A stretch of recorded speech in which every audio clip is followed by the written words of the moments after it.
So tonight we're going to focus on the vaccines and will you choose to get one? And it's going to be led by Terry from CSU and Mark Parker from Colorado Christian. Okay, Terry, let's have you take it away. Well, thank you everyone for coming, and everybody see that? There might be some stuff over to the right. Mm-hmm.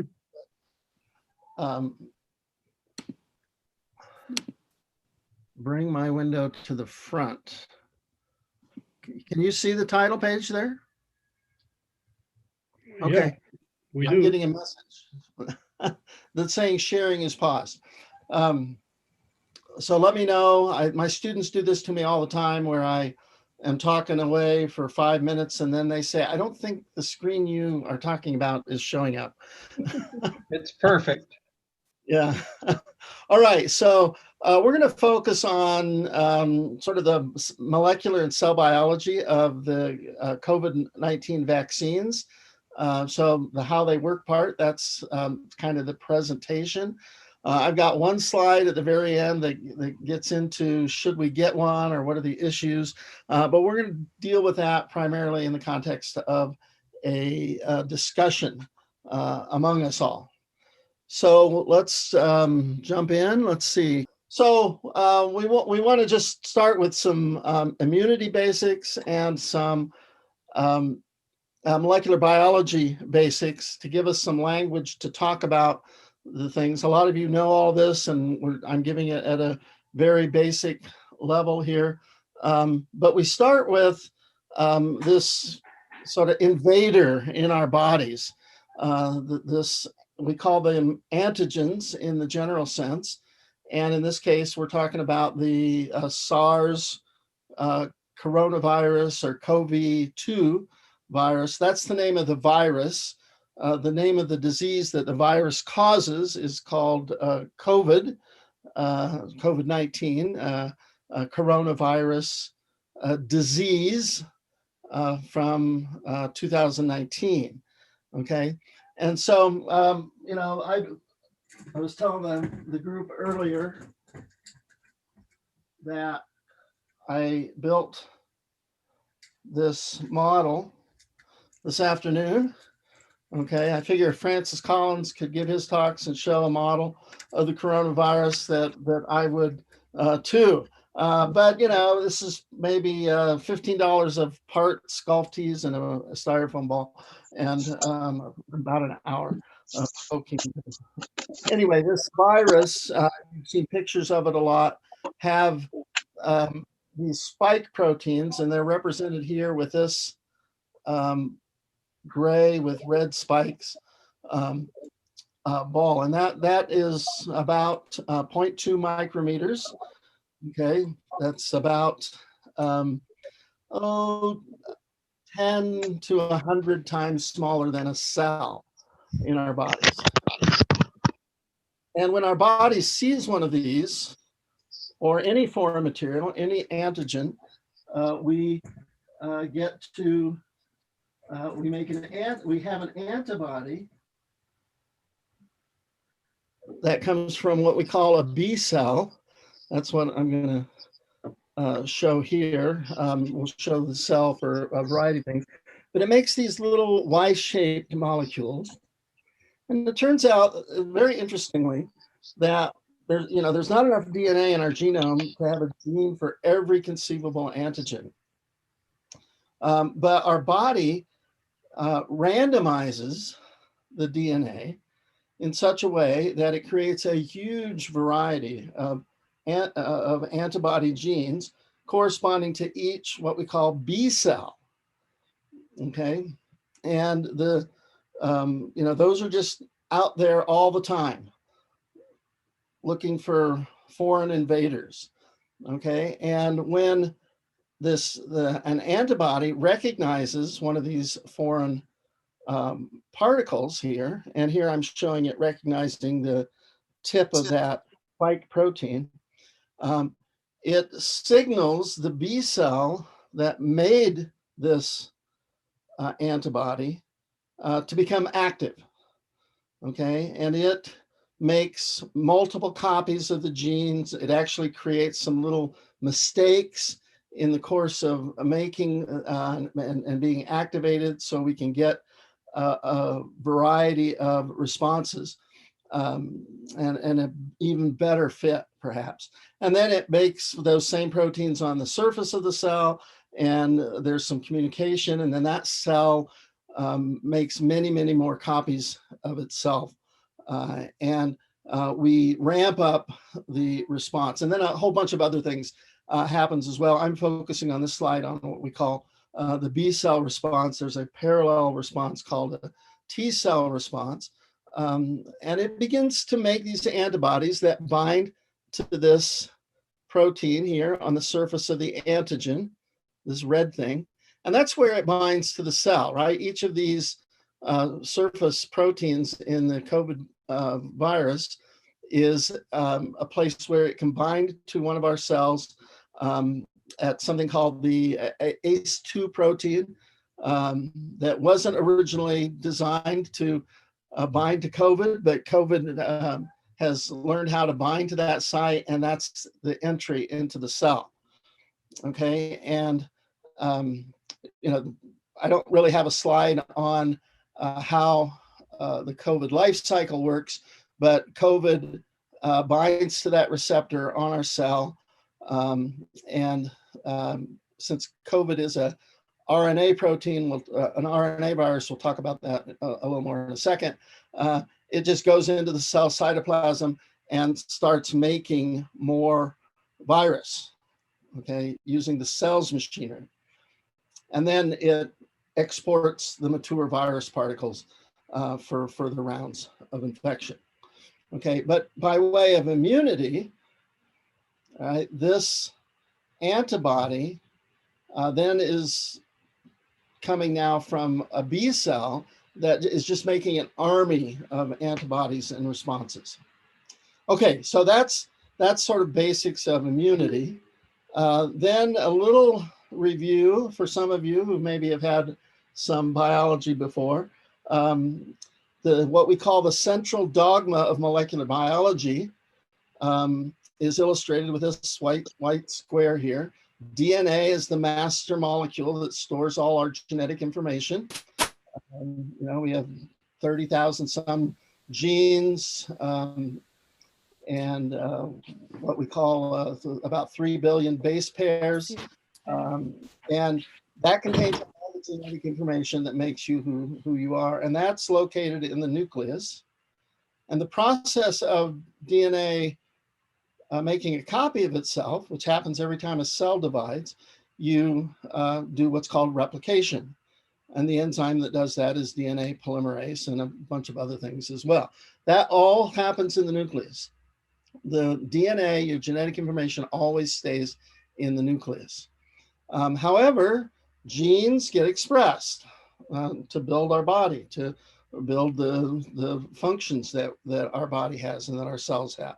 And that functionality is different, from when we are a one-celled organism at conception all the way to maturity and death. There's a lot of different genes expressed in different cells. And, obviously your hair cells are different from your liver cells.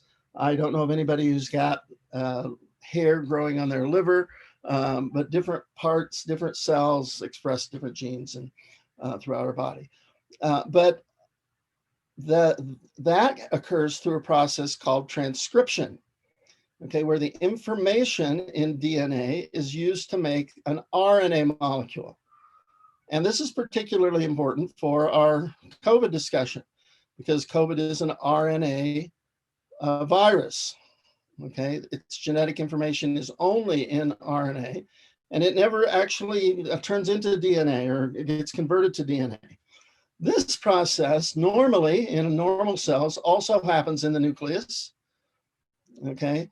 But in COVID, in a COVID infection, COVID makes its own polymerase, its own RNA polymerase, and that transcription process where it's really not transcription, it's RNA to RNA transcription, happens in the cytoplasm. And then the third step, where the RNA, information in RNA specifies for protein. Protein is the functional workhorse in the cell.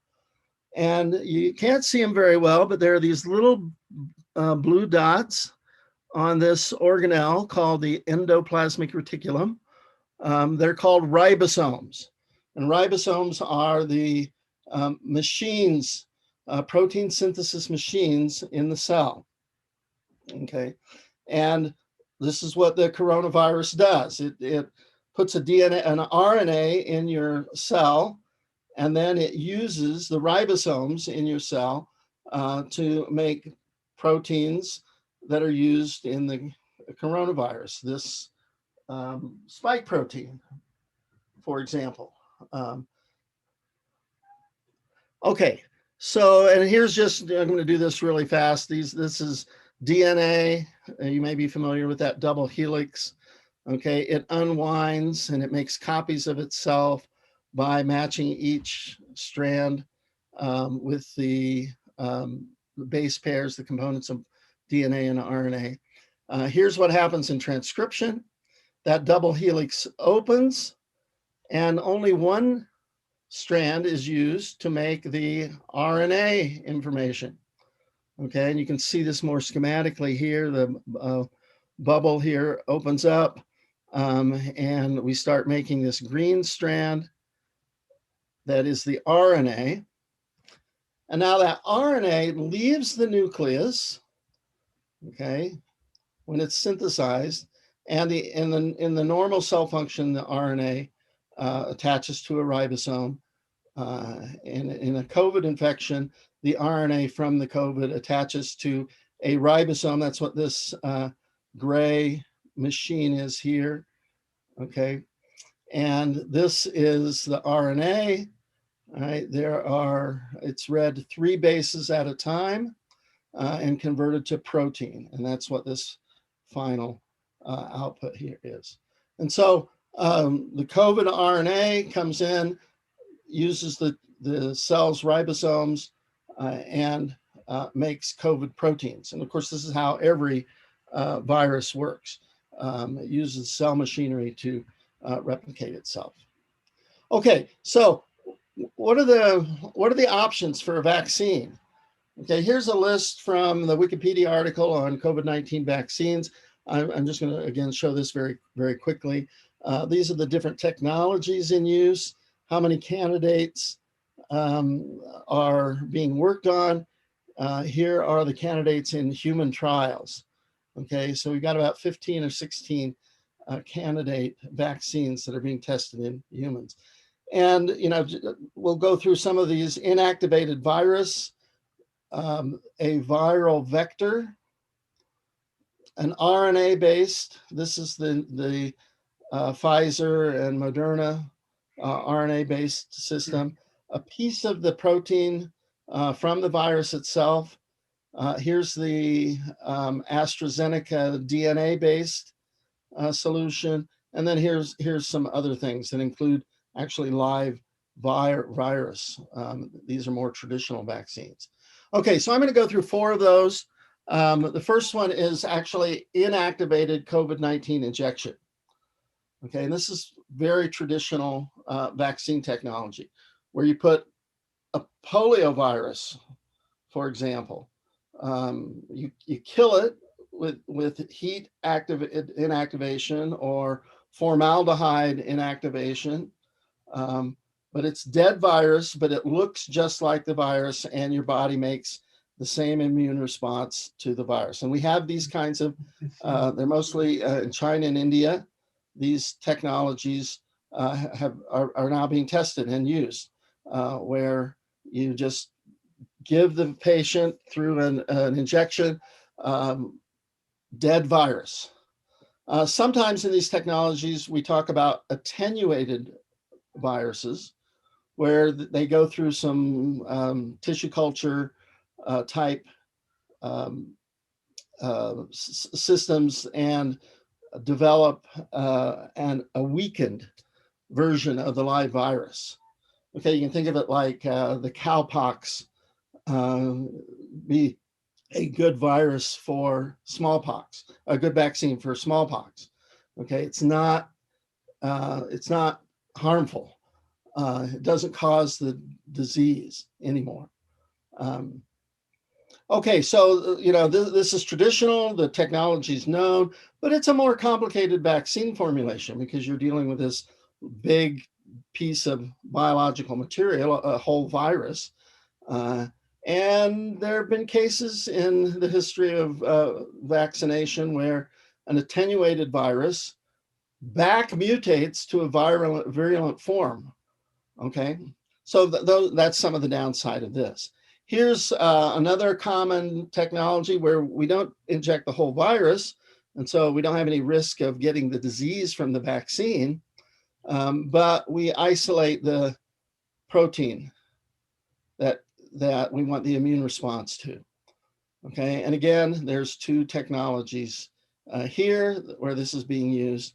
We can isolate the protein, make fragments of it, and get an antigen that produces an antibody response, an immune response in our bodies. All right, those are pretty traditional. Okay, I'm getting a message from Mark. He can't find the link. Okay. Can somebody send Mark the link? Peter, I'm can you do on that? it. Okay, thank you.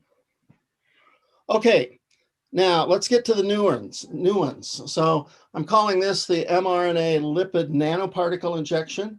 This is the Pfizer and Moderna, the very first ones that were out.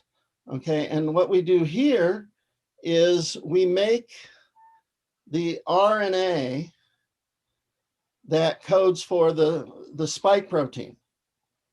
Okay, we don't make the whole virus genome.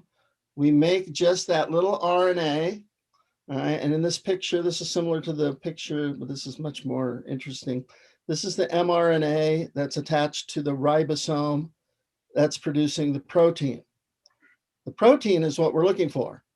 It's the antigen, okay, and it's the spike protein.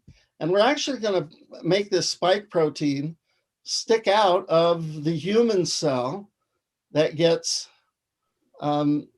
infected with this part where the vaccine particle gets absorbed. So it's a lipid coat protein. Here's a very simplified picture where we have the RNA from COVID, and we've doctored it up a little bit. All right, we put a signal peptide on there. We put a cap on there, and that's important for making the ribosome make protein. We've put this thing called a poly-A tail that is related to the lifetime of the RNA in the cell. But basically, we take, and this is a more complicated version. Here's the RNA in the middle. We take this thing and inject it in our arm, and it fuses with our muscle cells and puts this RNA in there, and we start making the protein. That goes out into our the cell membrane and is sitting there ready to be seen by an antibody, okay, by our immune system. Okay, and so we've put this spike protein, we call it, on the surface of our own cells, and there's an antibody response to it. I've got a bunch of details down here. There's two things that I want to focus on. One is the composition. What's in this thing this is basically what we're injecting in our body. Okay, and so that's where we can think about things going wrong. Okay, we have the RNA molecule in there. From what I read, I found a reference that said we have basically 13 trillion copies of this when we inject a full dose into our arm. We have lipids, okay? And, you know, these have long names, and this polyethylene glycol is used in other vaccines, but it's perhaps what's causing the anaphylactic reaction, the severe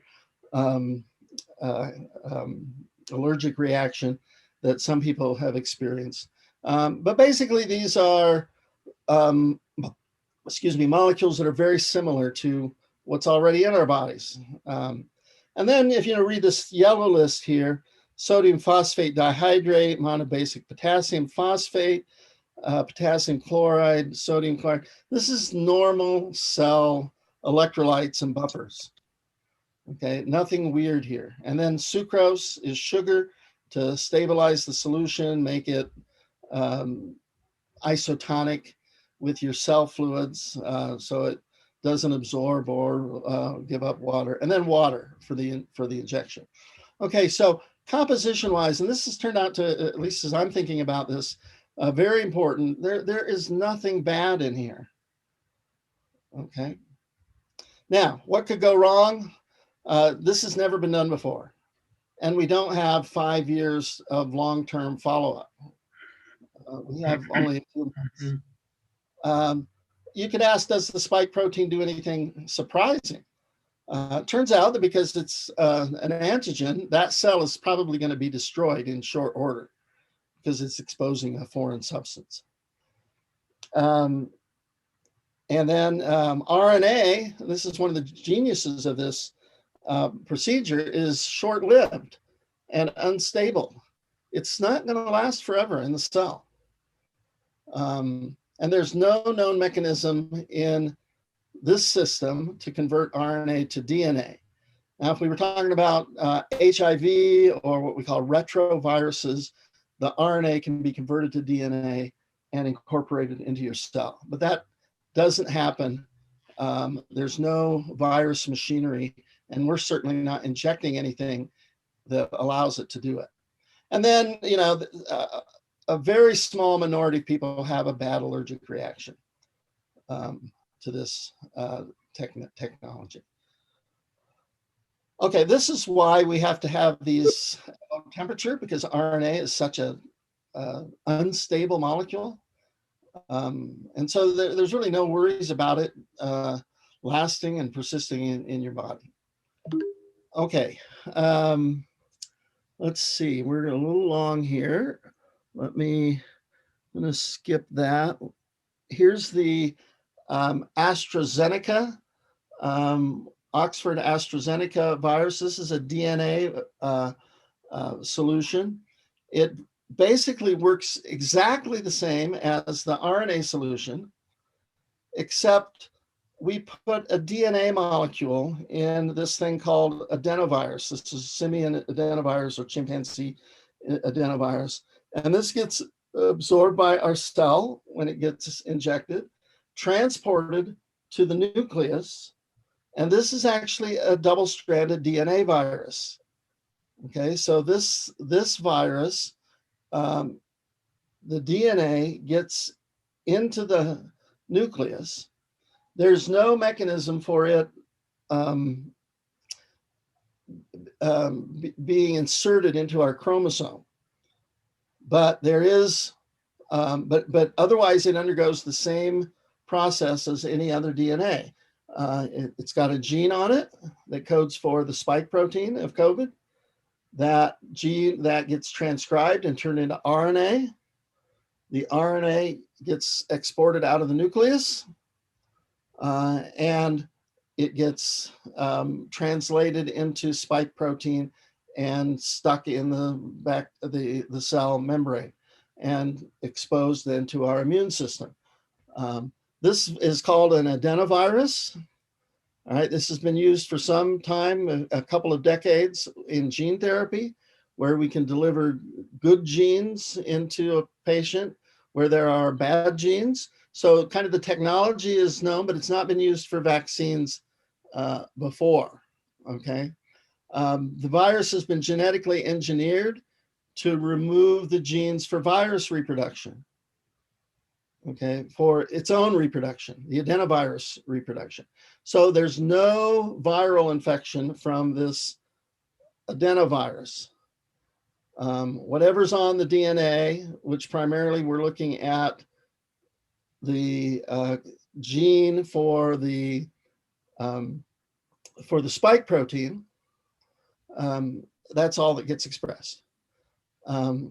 These cells too, because they're going to be expressing foreign protein, will be short-lived. Okay, and here's an electron micrograph of this. This is about the same size as the coronavirus. But here are, the AstraZeneca, it's now just been approved. So at least in the UK, I don't know if it's been approved in the United States yet, but this would be the third candidate. And then here's some other versions of this same technology, a China version, a Russia version, and a Belgium version. Okay, what could go wrong? The main concern about this technology is the adenovirus itself is antigenic, right? It itself will produce an immune response. That's one of the reasons we use chimpanzee adenovirus, because it's not, it will take longer for us to have an immune response to the virus, the vector it's called.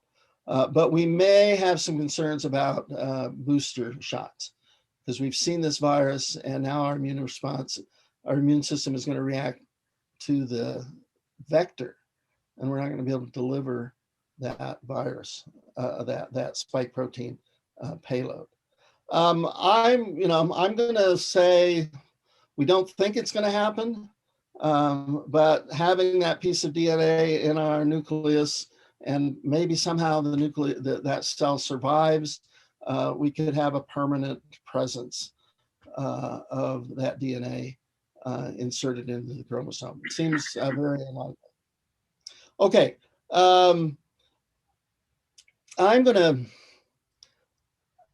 this slide is from this CDC webpage. I would encourage you to go look at it. This is a table showing the common ingredients of a vaccine.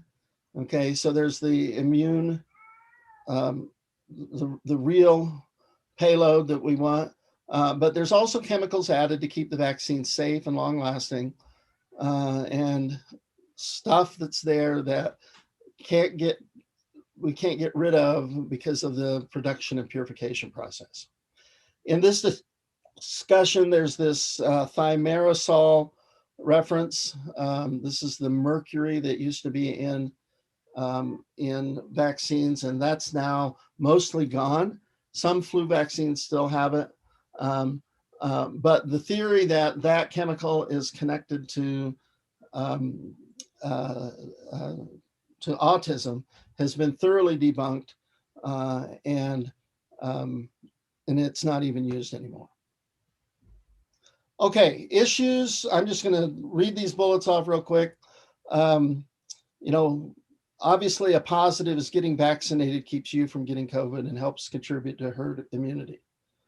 The RNA and DNA-based vaccines are new technology. And, I think we always ought to be cautious about new technologies. An issue that I think we could talk about, persuasion rather than coercion. I want to argue that conscience and personal liberty about vaccination should be respected. And then on the other hand, okay, the needs of the many outweigh the needs of the few or the one. And, you may recognize this scene from Wrath of Khan, I think it was. Anyway, normally use of drugs and medicines is discouraged. I mean, we have to get a prescription to get a drug. We don't just take them because we feel like it. We have a name for that, right? There's abuse of drugs, and even legitimate medicines can be abused, and even recreational drugs, tobacco, alcohol, marijuana, other things are regulated. But as I worked through this, one thing that came to my mind is we put all sorts of strange chemicals into our bodies. and there's, vitamins, aspirin. Aspirin blocks your pain response. But why does your body make a pain response? Something's wrong, right? Usually. And basically, when you take an aspirin or ibuprofen or something, you're masking a legitimate biological response. I tell my students, it's like taking the battery out of the smoke alarm when it's going off because you don't like that beeping noise, even though the room is filled with smoke. Anyway, I don't know if there's any kombucha fans, but I can't imagine drinking this stuff. But here are some others, and here's this C.S. Lewis quote about doing theology while smoking your pipe. It's creative. So there's a sense in which I say, because of the absence of nasty things in this, why not? Could it be any worse than taking than smoking a cigarette or a pipe or a shot of Jack Daniels? Now I know some of you might be offended by all that, but anyway, okay. Yeah, I'm gonna stop there. I don't know if Mark, sorry you couldn't get in or we're a little late. This didn't work out as planned, but I can go back to any of the other slides if you want to make a comment before we move No, on. and that was excellent, Terry, and my sincere apologies. We were having dinner and we always read a chapter of the Bible after dinner, and then we were talking, and then I looked up and it was like, oh my gosh, and then I could not find the link to save my life. The link I had did not work. I had to email Lynn, I texted. Yeah, anyway, so my sincere apologies for like Jesus in the temple, right? You had to be about your Father's business. well, there you go. Where else should I be? So no, I loved everything you covered. One thing, would you mind going back to the other compounds slide? I think it's your slide 13, Terry. Other compounds. Oh, the other, yeah, there you go. What goes in a vaccine? Yeah. So I think for a lot of people, and you hit on this with the thimerosal, the thing that scares people about some of the vaccines is what else is in them, right? There are people who have allergies to eggs, and the ovalbumin that carries over can cause horrible reactions in people, that sort of thing. And so it's really interesting that this newest technology that we're utilizing, the RNA vaccines, actually clean up a lot of the types of things that cause some problems. So you have the contaminants like the ovalbumin that we can't clear out. You have to use adjuvants, which are added compounds that help increase the immune response when you get the injection. Well, we don't need any of that because of the more intentionally designed structure of these mRNA vaccines. So the new technology actually sort of helps address some of the biggest concerns about traditional vaccines, it feels like, and hopefully not only provides some increased safety and efficacy, but long-term, maybe it'll increase some acceptance because of those lower risks as well. So I was really pleased to see the way they sort of incorporated that as well. Good. Great. So what we'll do, we can you can ask questions about the technical content. I don't know that we need to spend a lot of time on there. I did dabble into the issues, but there were a list of questions, about what should we do as Christians? How should we think about this? How should we talk to our churches about it, and things like that? And that's the heartbeat of what we wanted to do tonight. I know Ken sent us a paper about the way different countries have responded and what the successes of that will be. I'd like to keep that toward the end because the advertised thing was, will you take the vaccine?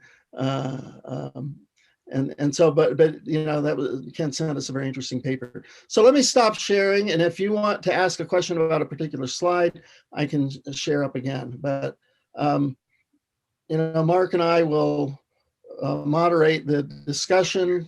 Mark will answer all the spiritual questions and how you deal with this with your friends. So I have a quick question, Ken here. Why do we have to take it twice? You after one shot, then you wait for 20 days and take a second shot. What's the reason for that? Mark, why don't you, since I've been doing all the talking, why don't you handle that? So it has to do with the way your immune system works. So the initial introduction gives you a response to sort of clear the initial infection, if it will. But then it also allows you to create what's called immunological memory. So you create these memory cells that if you ever see that same immune challenge again, in this case, the COVID virus, you're able to respond not only much more rapidly, but also to a much greater level. And so what you're doing is you're basically reinforcing to your immune system that this is not just bad, it's really, really bad. And so if you have the initial immunization and then a booster, you have much greater immunologic memory. So your response to a later infection will happen in the span of about 5 to 7 days. You'll be able to create so many antibodies and so many activated T cells that even if the virus is in your body, it really doesn't have a chance to take root. They'll knock it out before it happens. So it's basically to get you the best immune response possible, if that makes sense. Good, thank you. Yeah. Another, what would you rather have your next exposure be? Would you like it to be another vaccine, or would you like it to be the virus itself? So that's another way of saying sort of the same thing. That second boost that really enhances your immune response can come by a second booster shot, basically, rather than an exposure to the virus itself. Well, once you've had an injection, how soon do you feel like we're going to have the protection viable? So a normal timeline is it takes you about 10 to 14 days for a normal viral infection to establish immunologic memory. But then it then needs to sort of solidify, and those cells need to establish and propagate a little bit. I would feel fairly comfortable if you said, okay, I'm a month out, you're probably protected. It's going to be less than that in many cases, but for the majority of people, if you give 3 weeks to a month, you're going to be well protected. So ideally a month out from the the booster shot. A month out from the booster, you should be well set. I would say 2 weeks from the booster, you're in great shape. But the different vaccines use a different timeline between the boosters. And I don't remember which is which, but one of them's 2 weeks and one of them's 6 weeks. Terry? Yeah, the Mrna is extra. The Pfizer's is 3 weeks, and the other one is 4, I think. The other thing about that is that even the first shot gives you some immunity, maybe 60%, which is well within an acceptable percentage for many vaccines over the years. And then with the booster, it goes up to 95% effectiveness. So they're even talking, this is pretty controversial right now, but they're talking about, not saving any vaccine sample for the second shot, but giving the first shot to as many people as possible, and then doing a booster with a second batch that's been synthesized. And a lot of people, that's not been tested. That's not the way the trials went, and it's pretty controversial. But in terms of getting as much vaccine out to as many people as possible, they're doing that. And they're even talking about, there's some data that says that a half a dose is better for the first exposure in terms of long-term efficacy. And so I don't know how that's all going to turn out. I think people are getting full doses right now and planning on getting the second dose in 3 or 4 weeks, but a lot of discussion going on about it. So Terry, one more technical question. When you talk about the RNA virus and the cells making that protein, is it local to where you get the shot, or is it most or all of the cells in your body that start making that?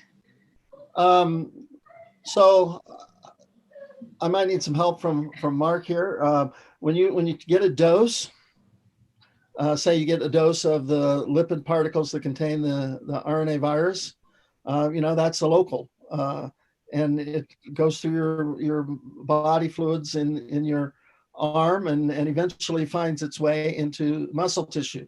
And the RNA is so you're not really directly injecting into cells. Mm-hmm.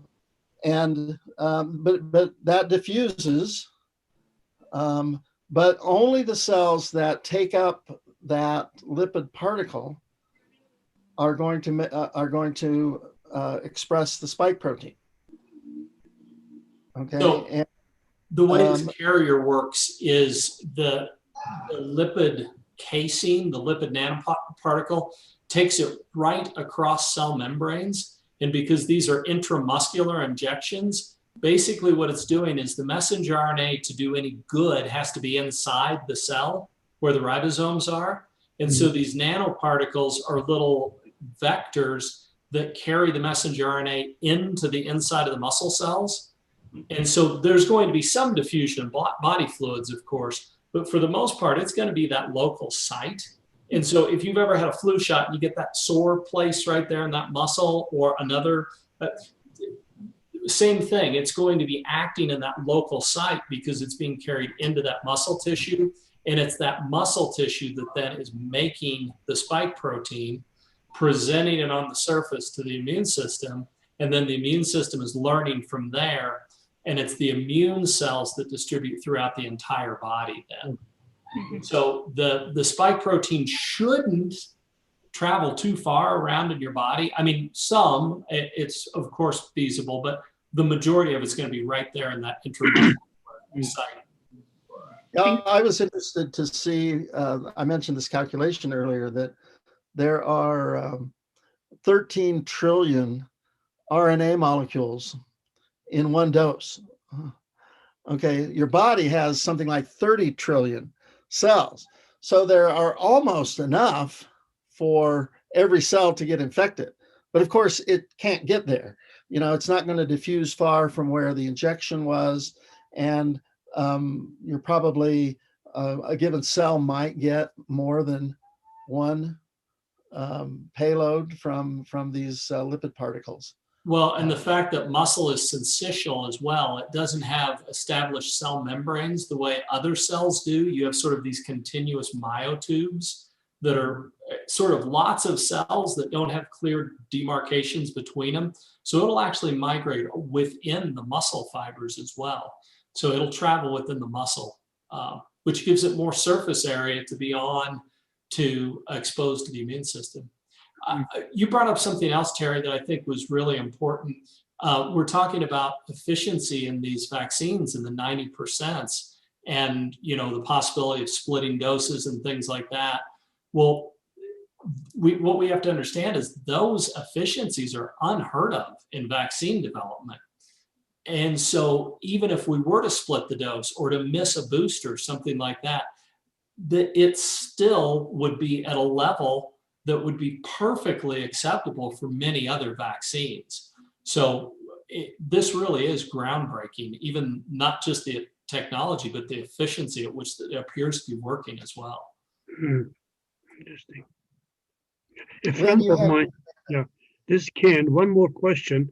A doctor friend who's in immunology made an interesting point, which let me see if I can uh, say it. For those vaccines that use DNA and RNA, is it ever possible that a year or 2 or 3 years later, the antibody suddenly sees a decent DNA or RNA and then attacks it? Could this happen?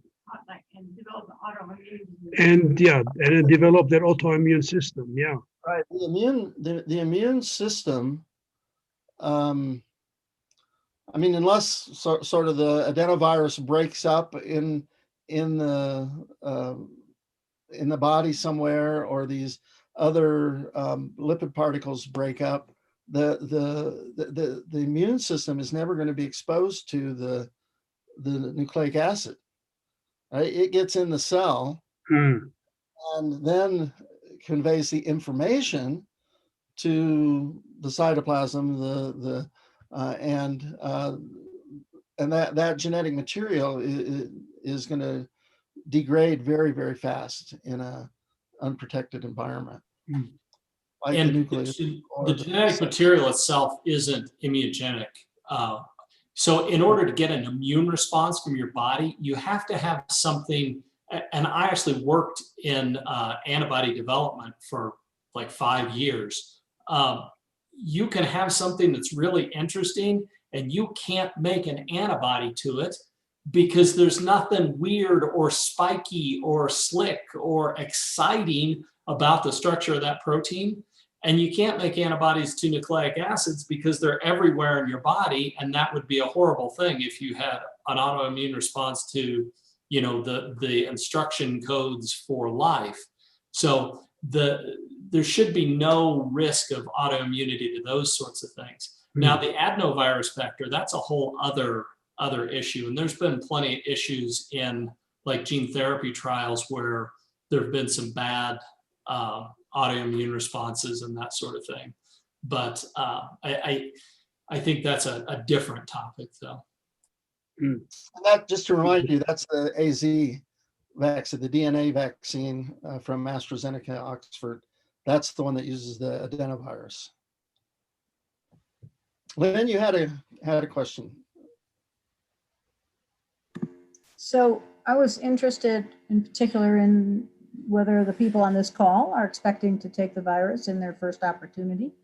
But maybe the question is, does it matter which vaccine, I'm sorry, which vaccine we're talking about? Sounds like the mRNA are pretty darn understood and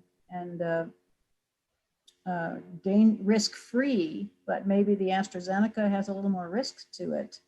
Am I interpreting that right? That's what I would say, although I'm not sure that you can make a strong distinction there. Both of them have, you know, similar mechanisms and similar formulations. As a biochemist, it looks to me like the Pfizer vaccine is it uses more natural buffers and solvents, you know, and that's a minor thing, I think. But Mark, do you have any thoughts on that?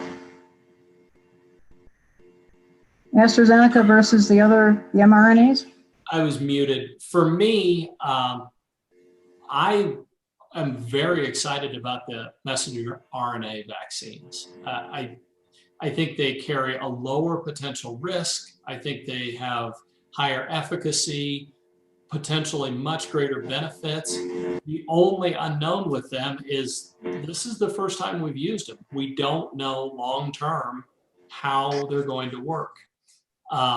With the AstraZeneca, that's a more established technology, but efficiency has been significantly lower and it carries more risk for anaphylaxis and what I would term off-target effects from the viral vector. So if I was given the choice of the messenger RNA vaccine or the AstraZeneca vaccines, I would personally go with the mRNA. So Mark, do you think that we would be given a choice? Do you have any insights into that? I think very quickly we move from a immunology, biochemistry, molecular biology discussion and into a logistics and supply chain discussion in which we need some engineers and people like that. I doubt it. I think each state or each healthcare system or each education system is going to be given a, here's your box of vaccines, you divvy them up how you will. So I doubt at this time we'll have a choice. What's interesting is with cases of reinfection, it looks like we're probably going to need boosters for this over time. And so it may be that you got the mRNA vaccine initially, and then later on, maybe you would have a choice. And I don't think it would matter one way or another at that point. Maybe personal preference, but yeah. Just to, I didn't get to make this comment, but as I've looked at all this and have been reading on all this, and from my perspective, just understanding the biochemistry and the components and the biology, a little bit of this, I'm wondering if we haven't waited too long for this. I mean, we're talking about 2,500 people a day in the United States dying of this. What if we would have started doing technically the vaccine was ready in March or April, and we've just been doing this testing, but it's a testing of what turns out to look like a very safe a vaccine, and so. You might not have known that without the testing. Yeah. Well, I know to some degree, but to some degree, you can also know from the way that injection was made and what's in it. I mean, it's easy to say this on Monday morning, right after. That's right. That's true. But I have a question about it does occur to me that we could have saved a lot of lives if we started, a month earlier. I don't want to put it back to no testing, but maybe we should have been a little less. Ken, what's your question?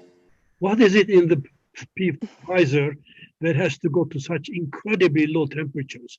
What is it that forces it? I worked with liquids down to liquid nitrogen or lower. What is it in that vial that has to be that temperature to keep? Mostly the RNA is the least stable of the components, and also one of them has water in it that gets diluted, and one of them, has very little water that gets diluted, and the other has water in it that doesn't get diluted. I think the Mrna doesn't have has water in it, and so it can be kept stable, relatively stable at a higher cold temperature. Yeah. But RNA, that's that's again one of the pluses of this, right? It's not stable. It's not going to stick around in your cells and in your body if you inject it. It's very hard to handle in the biochemistry and molecular biology lab. RNA, nucleases all around, and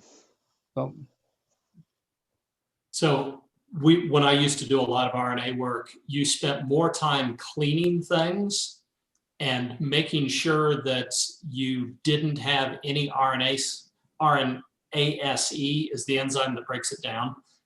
You spent so much time avoiding contaminating things with RNA. You spent more time doing that than you did actually working with the RNA, because if you had a contaminated vial or tips, there's RNase in your skin, it's in your tears, it's in your saliva, it's in your breath. So, it's incredibly labile. So that's why it's so difficult to handle and so expensive to distribute, is because unless you have perfect conditions, then those vials of vaccine are trash. So, it's an interesting dilemma. There's great benefit in it being so labile, but it makes it much harder to handle and distribute. I believe we're getting some pretty good questions in the chat here as well that I wanted to get to. Peter asked about when it becomes available to the general population, and the fact that Governor Polis has stated that it's going to be free, but there's still some charging for that sort of thing.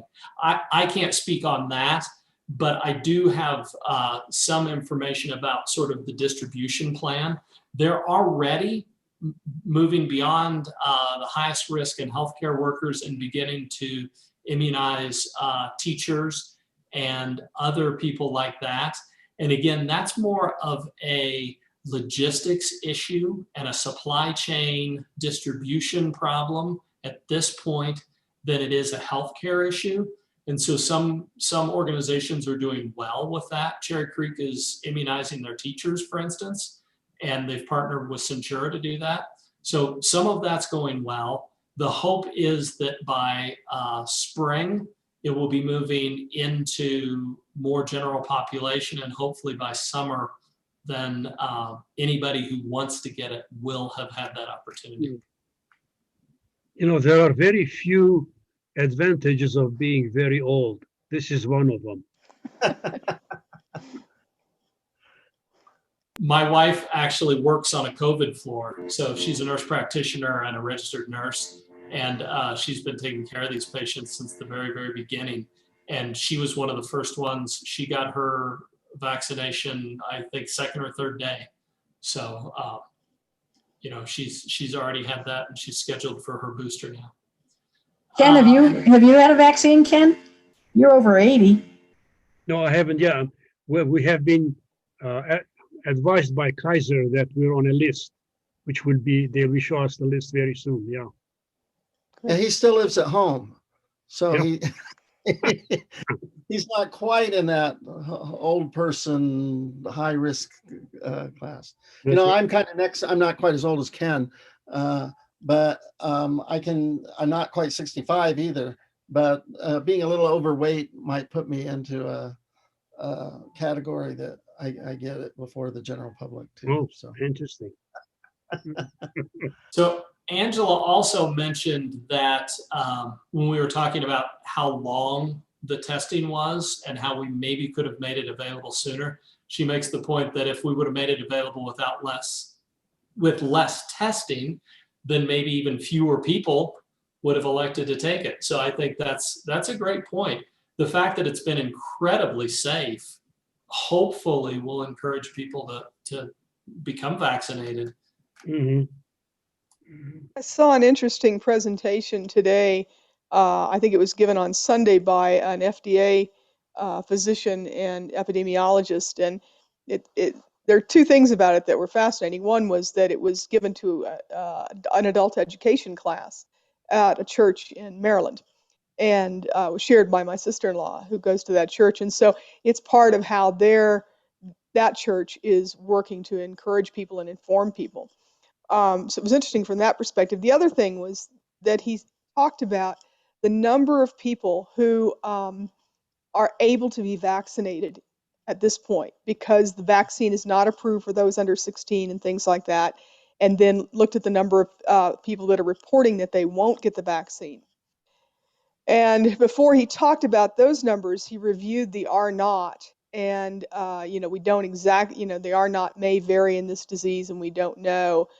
But talking about what it would, the percentage of the population that would have to be vaccinated in order for us to have herd immunity depends on what the R naught really is or is in an area or whatever. And when you combine those numbers with the numbers of people that are potentially going to be vaccinated in the near term, you can only get, he came up with 214 million, what he called vaccine inclined people, which exclude those under 16 and so forth, and those who say they won't get the vaccine. And then if you assumed an R naught of the lower R naught of 2.5, then you would get to 64%. That I'm sorry, that's not with the R naught. So 214 million vaccinated inclined people, that would be 64% of the population. And that's not enough if the R naught is over 2.5. And so his encouragement was twofold in that regard. One, we're going to have to focus immediately on priority group immunity as opposed to broader herd immunity. And two, that, you know, not only will it be important for those of us who are so convicted to set the personal example, get the vaccine, encourage others, but we're also going to still be wearing masks and still be socially distancing, and this thing's going to take a while before we can reach herd immunity. So I thought that was pretty interesting. I've seen those numbers as well, Angela, and I think it's really interesting, but it does not account for the fact that the virus is still spreading through the population. So at the rate So you get immunity there too. currently, we would eventually get to herd immunity anyway. Yeah. Many, many, many more people will die if we get to herd immunity without the vaccine. And that's the tragedy, is that if we don't do it as well as we can, there will be unnecessary death. Yeah. But hopefully the current rate of spread plus vaccination should help bring it a little more in line with the earlier projections for how fast we can get there. But I agree with the current availability of the vaccine and the number of people who say they won't get it, we won't get to the predicted herd immunity needed for the current R naught. The other thing is some of the new variants that are coming out appear to be more transmissible. So they're going to have a higher R naught. So that's going to skew that data as well. Mm-hmm. So I've read recently that the number of people who want the vaccine now or who are willing to get the vaccine is up to 60% compared to less than 50% just a few weeks ago. So that is changing. And the I think one approach you could take, if there's resistance to getting the vaccine, you just, anybody who wants it gets it, and you just get as many people vaccinated as possible. You don't want to have any vaccine going to waste, right? So you once you've run out of people who are sort of on the schedule who are willing to get the vaccine, when that list runs out, you just open it up to anybody who wants it, and you just build these numbers up that way. Which go ahead. I was going to go to another question, but I was going to say it may be encouraging for those of us who aren't high on that list as well. I mean, we may move up the list more quickly, so not necessarily a bad thing. So Alan had a question here about have all the others failed? Not really. They're in various trials, and different countries actually are using some of these old technologies to vaccinate people in China and in South America and in the Middle East. The Chinese have offered those technologies and manufacturing capabilities for those. So they're just not available in the United States, and they haven't gone through all of our required trials. So there are 15 different vaccines still on kind of human trial levels, according to the CDC page. But obviously the first to go, and if they're deemed safe and excellent, that's Operation Warpspeed started making all these vaccines, or provided funding for making these vaccines even before we knew what the results were going to be. That was one of the things that is also different about this vaccine. They ramped up production of all of them even before they were deemed efficacious. Gary, the J&J vaccine, that's the DNA, that is a version of the DNA adenovirus vaccine, like the AstraZeneca Oxford. It's just another research groups, it's a version of that. There's always little tweaks about them, but it hasn't got out of trials yet. I don't know if you had anything more specific about it that you were asking about.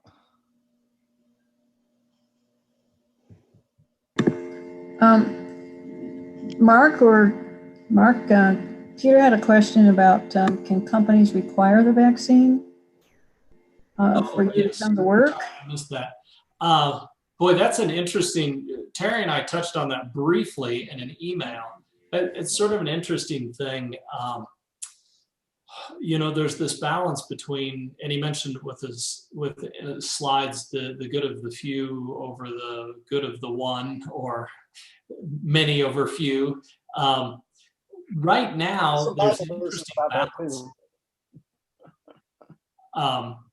So at what point does a public health issue become a personal freedoms and constitutional rights type of issue, right? So we're not requiring people to have the vaccine, and typically have not in America. It's largely we've relied on people's interest in the common good, even if there is some risk for vaccines. I think we have some people in this audience that are old enough to remember polio vaccinations as a regular thing. Some of the early polio vaccines weren't very safe, but people lined up to get their kids vaccinated because in almost every neighborhood there was someone who'd been crippled by polio or killed by polio. And okay, maybe a couple kids aren't going to do so well with it, but we're going to keep anybody in our neighborhood from dying.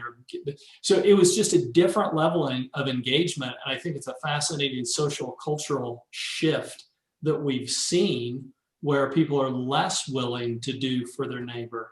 And, you know, as a group of Christians, I think that's an interesting topic that we could touch on as well from a biblical and theological perspective. But as of now, unless you work in certain fields like healthcare, you can't really be required to be vaccinated. You know, there's a conscientious objection that you can apply for in almost all situations, and even in the healthcare field, you cannot be immunized for certain things should you choose to. Now, you may not be able to take certain roles in the healthcare field, but you can't be excluded. So I think we're a very long way from, you know, legally mandating COVID-19 vaccinations. But I don't know. Do other people have thoughts on that? Isn't part of it also related to the fact that the vaccines are still in some sort of experimental approval level as opposed to standard approved vaccines, and that affects how they can be mandated and under what conditions? Yeah, they're all under emergency Yes. use.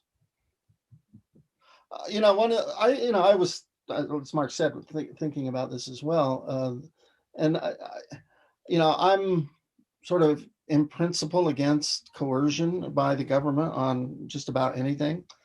You know, I guess I pay my taxes, but I would, you know, I very much want us to be persuasive about this. You know, I figure if you could smoke a joint, there's nothing that should stop you from getting the vaccine. in terms of safety issues, but that's what that one picture was. I don't know if you noticed that. Okay, I got a question. I was just going to say, Lynn, that the I think it is reasonable though for a local operation to say you have to be vaccinated to be part of this world. You know, not the whole, you know, it just means that if you choose not to be vaccinated, that at the same time is a choice not to, you know, go into this restaurant or, you know, go to this church that has made a vaccine mandate, or, you know, whatever the local group could be free to make that mandate, and then that affects your choice whether you're going to be part of that group. Okay, I want to ask a question of the group. If you have an urgency on your heart, let's say from a Christian point of view, to want to encourage people to get vaccinated when they have the opportunity, has anybody thought about being bold enough to, maybe get up in front of their congregation, if they're kind of known in their church, and say, hey, I'm going to get vaccinated. I hope you'll consider it too for these reasons? Or is that just up to the individual, how bold you might feel or how scared you might feel about taking a public stand? I'm kind of interested. Is anybody intending to maybe take a public stand in their own church and say, you think it's a good idea? Well, I invited half of our church to this meeting tonight. So Yeah, well, that's great. That's wonderful. I got a couple of my church members here too. Would anybody get up in front of the church? And I was thinking I can name a half a dozen scientists and medical people in our congregation. And I was thinking about contacting them and saying, would you all stand up with me for a couple of Sundays and say, hey, we think it's a good idea. Please take the opportunity. Or am I just being too pushy? I don't know. I think it's a great idea, especially if you're willing to say something like, I just wanted to put it out there that I'm someone who will be getting the vaccine as soon as I'm eligible. And I've taken the time to really educate myself with my background. I have a good grasp of the pros and cons. And if anybody would have questions about pros and cons, I'd be happy to have a conversation with you. Maybe something like that, and say, just throw it out there. I'm going to do it, and here's why. And if you have questions, I can maybe help you walk through some of that. Just a thought. That's a good idea. And Lynn, I think your idea is good too. And I think it depends on the church situation. I mean, church Greg and I go to, our lead pastor on Christmas Day said, I'll be you can bet the minute that my number comes up, that I'm eligible for a vaccine, I'll be there with my sleeves rolled up faster than you can say immunization.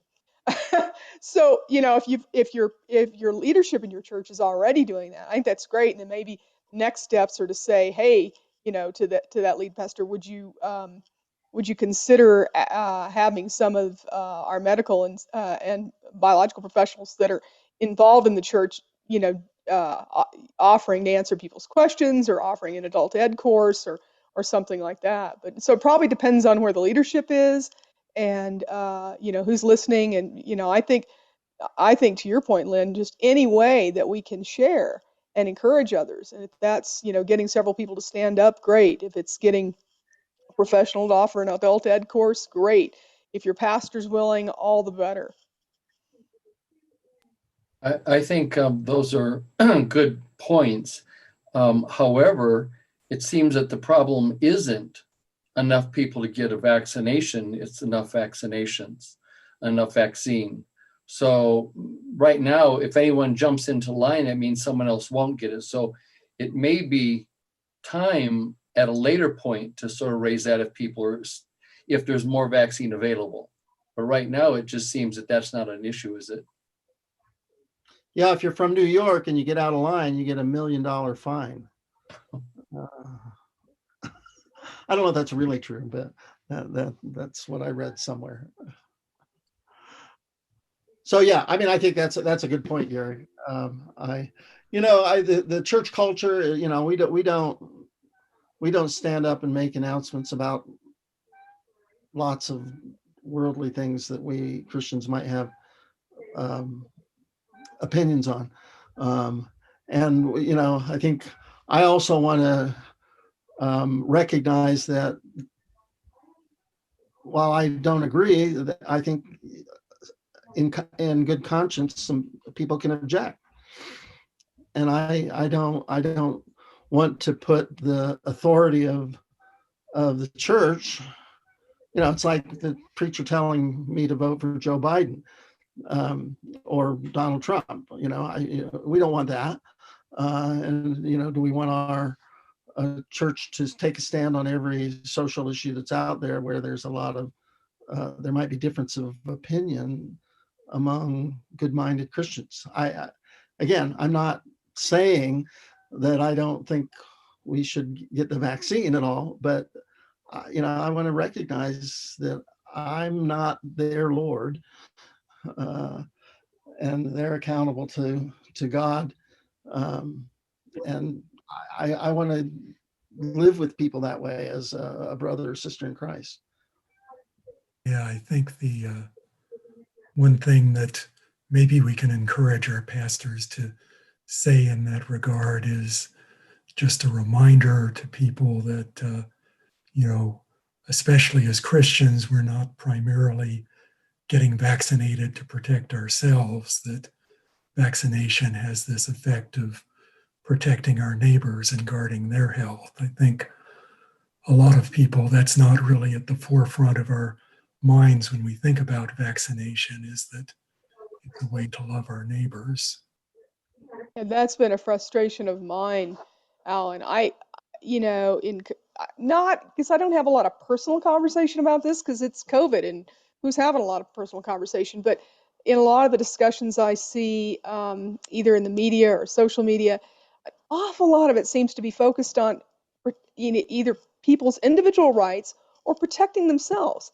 And that's included among Christians. And I'm just thinking, wait a minute. That's not the point. The point is loving our neighbors. And to me, the point of social distancing and wearing masks and basically trying to not, doing whatever I can, given my situation, to not be a vector is because I don't want to infect, I could asymptomatically carry it and infect someone else. It's about loving our neighbor. I really appreciate that you raised that, Alan. Thank you. Yeah, that's great. That's one of the things that when we first returned to campus in the fall, that was one of the things that I pushed and would tell every student, staffer, faculty member of mine, like, hey, by social distancing and wearing your mask and washing your hands and being responsible, you're carrying out the greatest commandments. Love the Lord and love your neighbor as yourself. What better way to love your neighbor than to not give them a potentially fatal communicable disease? I mean, it seems like a good way to love your neighbor. So, and I jokingly said we needed to get new pictures of Jesus that had masks on, and that went over like a lead balloon. but There's I Photoshop. agree. Mm-hmm. Well, measles is an example for kids. Recently has been tremendous resistance against vaccinating against measles for kids, and has been a real increase in measles in this country, which was almost non-existent. That can be extrapolated to COVID too. I don't know, can reach a point where a small number of people could explode the whole thing again. I don't know, just a thought.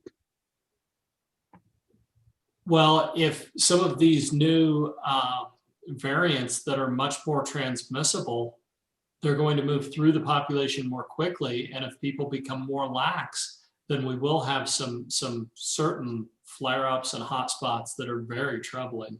Yeah, so, that's true. That's a good point. Very true. Well, great. Thank you. Any other thoughts on the church question?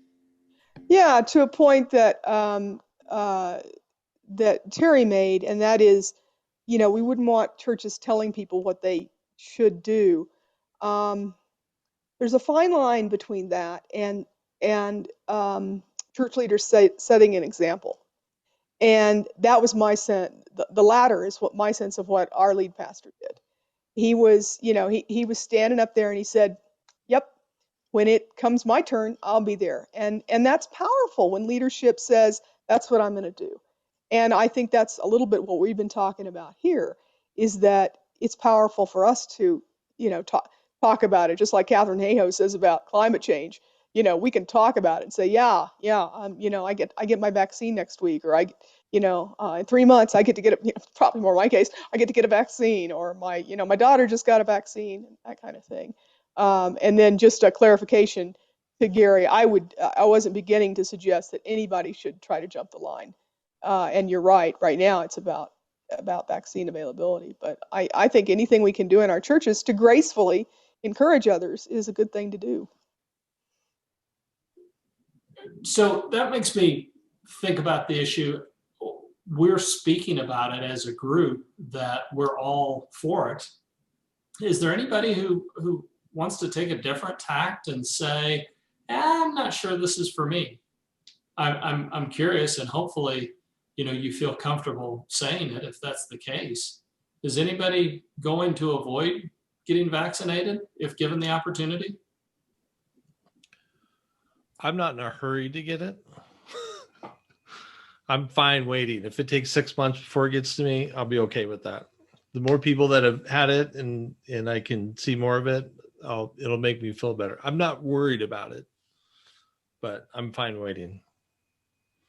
I'm of two minds about it as well, because like I said, my wife was caring for COVID patients in March, and she brought home a nasty, nasty lower respiratory infection, unlike anything any of us had ever seen. And we never went to the doctor because they said, oh, good grief, don't go to the doctor, stay home. Unless you need to be intubated, stay home. And so we were sick for 2 weeks, 3 weeks. So I don't know if we had it, but all indications are that we did. So I may already be immune, at least for the time being. So would it be better for me to say, no, I'm not going to get it right now, to free it up for somebody else, like Gary was saying, make it available for somebody who needs it more than I do? So yeah, that's an interesting point. No, for me, I wonder if I'm 67, so I'm not up yet, but I will be up soon, I suppose. And I'm a really amazingly healthy, thank you God kind of person. And I have a tendency to want to say, well, put the Pfizer and the Mrna mRNAs to other people that are more fragile than I am, and give me the AstraZeneca or give me the J&J, because I've got a good immune system. I don't have any allergic responses, but I don't know whether I'm going to have that opportunity. But yeah, when I get a chance, I'm going to take it. That's for sure. I mean, for me, I think I've said this before. I don't really have any technical reasons or spiritual reasons to not. I think it's a gift from God that we can take advantage of, and it's no different than other kind of medical interventions that I would generally support. The newness of it all and the long-term non-testing. I don't mind being later in the line, so that if there is something that comes up, any safety issue gets resolved. But I'm the issues of helping the group, helping our society enter that resistance phase to the virus is very attractive, is very meaningful. I want that. I want us to be done with this and to be cured of it all. And if, getting the vaccine helps with that, I'm all for it. I'm imagining that within a month or two, I'm going to get on a list from being at Colorado State and just being a faculty member there, that, we've had high availability of testing. We've had high, and I'm assuming we'll have high availability of vaccines, once the campus gets back in, and I don't see any reason not to participate. One reassuring thing to me is that in the clinical trials, the third trial, there were 70,000 people tested. We never had ever that number tested with any of the other vaccines. So I'm feeling a little safer about You know, I'm not having to watch thousands and thousands get it before I feel it's okay, because we've had so many tested. That's my feeling. Well, and in a way, we're now in what we call a phase 4 clinical trial, which is they continue to collect data even after a drug is approved for years, because now you're starting to give it to populations that wasn't tested in before, like children, like we mentioned, that sort of thing. So they're still getting data. And I've heard a couple of reports of a few, very, very limited number of severe reactions, no deaths. And considering the vast number that they've rolled out at the amazing speed, I think that's an amazing safety record. So we'll see. We'll continue to get more and more data, but it certainly looks good as of right now. And Sherry made the point about other countries, especially the less well off in the world. I mean, there are vaccinations happening all around the world from these other technologies that we mentioned. But, you know, we have a lot of resources that we could put into helping, you know, people who don't have those resources.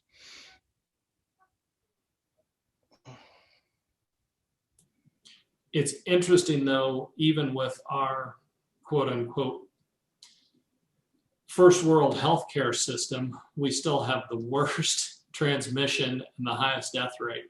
And part of it speaks to our culture, part of it speaks to our general overall health as well. But I just think it's really interesting that, you know, countries that we consider poor or less privileged are doing fairly well, and we're not doing very well. I think it's evidence that the United States rejects authoritarianism.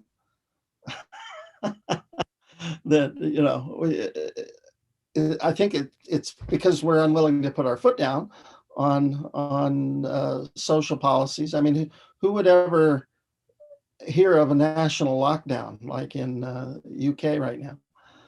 In the United States, we just, at least there's a large attitude adjustment that would need to be made for that to happen, even in a medical emergency like this.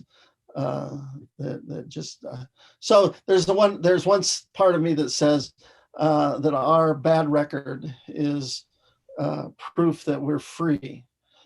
So, and stubborn. Yeah, right.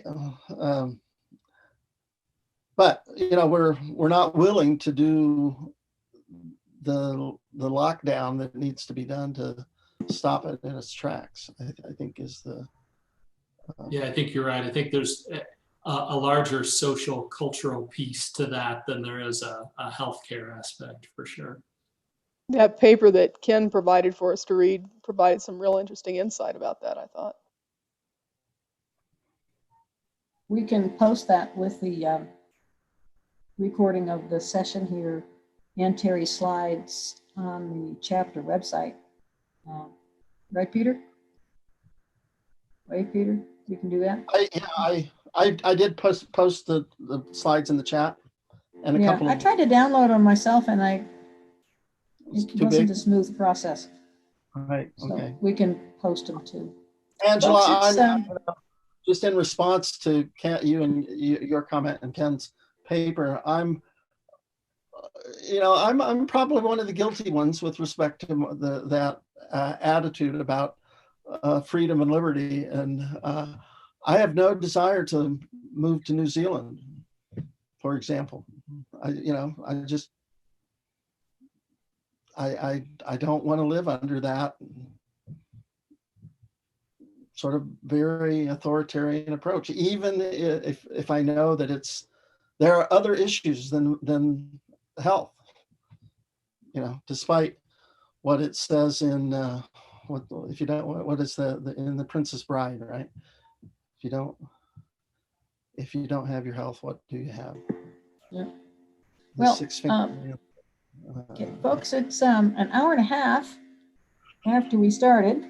We always try to think we're going to do these in an hour, and then it's always an hour and a half.